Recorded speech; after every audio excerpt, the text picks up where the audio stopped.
Mingəçevir şəhidi Nurlan balamızın 5 illiyi idi. Anaya təskinlik verməyə getmişdik, şəhid ailələri. Lövhəni görüb dayandıq. Balamıza baxırdıq, hərə öz balasına. Azərbaycan qadınları üçün abır-həya, ismət çox önəmlidir. Bu abır-həya Mingəçevir analarında var. Mərhəmətlik insanlara peşə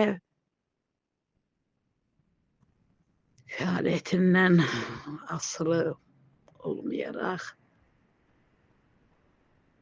onu yerinə yetirsinlər insanlar.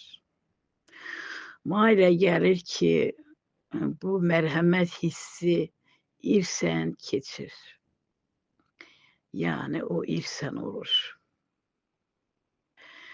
Biz şəhidlərimizə borcluyuq hər an. Onu yad etməliyik, bütün şəhidləri. Bizim sonumuz nə olacaq bilmirik. Ya Rəbbim, ayağa qalxmağa kömək et şəhid ailələrinə. Ey gözə görünməz. Mən Allaha güvənmək, sığınmaq istəyirəm. Mən Allaha güvənmək, sığınmaq